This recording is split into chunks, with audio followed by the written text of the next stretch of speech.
আমরা ইদানিং দেখেছি যে একটা শিশু বাচ্চার পা পর্যন্ত মুচকে দেওয়া হচ্ছে। যদিও ইস্যুটা পারিবারিকভাবে বলতেছে যে ভুল বোঝাবুঝি হয়েছিল, আচ্ছা ঠিক আছে, অসুবিধা নেই, কিন্তু এই ঘটনাটি আমরা দেখার পর সোশ্যাল মিডিয়াতে এতটাই ভাইরাল হয়েছে এবং আমাদের প্রত্যেকের দিলের ভিতরে দাগ কাটছে। প্রত্যেকটা মানুষের দিলের ভিতরে দাগ কেটেছে। একটা নিষ্পাপ বেহেশতি মাসুম বাচ্চা, যার কোনো অপরাধের অধ্যায় এখনো শুরুই হয় নাই, যেই বাচ্চা মনের ভাব প্রকাশ করতে পারে না, কথা বলতে পারে না, এমন একটা বাচ্চার পা মুচকে দেওয়া। আমরা দিন দিন নরপিশাচ হয়ে যাচ্ছি। আমরা মানুষ হওয়ার পরেও দিন দিন আমরা অমানুষ হয়ে যাচ্ছি। মানুষের ভিতরে মানবিকতা একেবারে লোপ পেয়ে যাচ্ছে। আমরা এই সমাজের ভিতরে দেখতে পাচ্ছি, শিক্ষক হয়ে ছাত্রদের সঙ্গে যে ধরনের আচরণ করা দরকার, এই আচরণটাও অনেক জায়গায় হচ্ছে না। আবার ছাত্ররা এতটা অমানবিক হচ্ছে, শিক্ষকের গায়ে হাত তুলছে। গতকাল এই ভিডিও ভাইরাল হয়েছে, আপনারা দেখেছেন নিশ্চয়ই, যে শিক্ষকের গায়ে গিয়ে হাত তুলেছে। এর আগে দেখলাম কিছুদিন আগে যে সন্তানকে হয়তো ম্যাডাম একটা থাপ্পড় মেরেছে, গার্জিয়ান গিয়ে ম্যাডামকে গায়ে হাত তুলতেছে।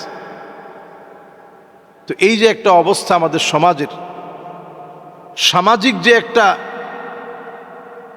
অসঙ্গতি,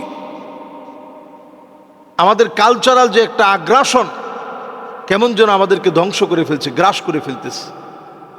এবং মানুষগুলা এত অমানুষ এবং এত অমানবিক হয়ে যাচ্ছে। আমরা বন্যায় যখন আমাদের দেশের মানুষ পানিতে ত্রাহি ত্রাহি করছে, খাবার নাই, ক্ষুধা, যন্ত্রণা, কষ্ট, ঠিক সেই সময় আমরা দেখতে পাচ্ছি খেলা নিয়ে অনেকে মাতোয়ারা হয়ে গেছে। বৃষ্টির ভিতরে ছাতা মেলে দিয়ে এরপরে তারা খেলা দেখছে। সুতরাং আমরা অনেক বেশি মানবিক হওয়া দরকার। আল্লাহর কাছে এই মানবিকতার অনেক বেশি দাম। আপনি আরেকজনের সন্তানের পাটা ভাঙার আগে আপনি একটু চিন্তা করেন, একটা মাসুম বাচ্চার পায়ের মধ্যে আপনি হাত দিয়েছেন। ইন্না মিন আবাররিল বীর আইয়ুদখিলা সুরুর ফি কলবি আহাদিকুম। সবচেয়ে বড় মনুষ্যত্বের কাজ হচ্ছে একজন মানুষকে খুশি করা। একটা মাসুম বাচ্চাকে আপনি খুশি করতে পারলে কত সওয়াবের কাজ। তাকে সঙ্গ দিয়ে যদি তাকে খুশি করতে পারেন, কত সওয়াবের কাজ। সেটা না করে বরং আমরা কিভাবে একটা মাসুম বাচ্চারে কষ্ট দেওয়া যায়, কিভাবে একটা মাসুম বাচ্চার ক্ষতি করা যায়, আমরা এই চিন্তা করি। এজন্য আল্লাহর কাছে পানাহ চান। এই সময় আমাদের অনেকেরই এত বেশি মোবাইল দেখার কারণে আমরা সবাই অ্যাগ্রেসিভ হয়ে যাচ্ছি এবং আমরা কেমন যেন অপরাধগুলো শিখছি, নতুন নতুন কৌশলগুলো শিখতেছি, আরও কিভাবে অপরাধ করা যায়। আল্লাহর কাছে এই সময়টা পানাহ চাওয়ার সময়। চতুর্দিকে আল্লাহ তাআলা আযাব গজব দিয়ে পাকড়াও করা শুরু করে দিয়েছে।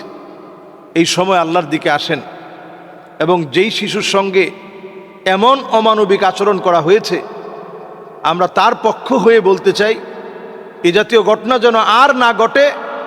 এজন্য এটার ব্যাপারেও আইনানুগ ব্যবস্থা নেওয়া উচিত। যদিও পরিবার এটাকে মেনে নিয়েছে, সমাধান তারা করেছে, কিন্তু আমরা চাচ্ছি এ জাতীয় ঘটনা যেন আর না ঘটে। কারো সন্তান যেন কোনোভাবেই আরেকজনের দ্বারা ক্ষতিগ্রস্ত না হয়। এবং ছোটবেলাতে বাচ্চারা এই অধিকারটুকুন মা বাবার কাছে প্রাপ্য অধিকার, তার এই অধিকারটা আমরা নিশ্চিত করার চেষ্টা করি। আল্লাহ আমাদেরকে বোঝার তৌফিক দান করুক। আসসালামু আলাইকুম ওয়া রাহমাতুল্লাহি ওয়া বারাকাতুহু।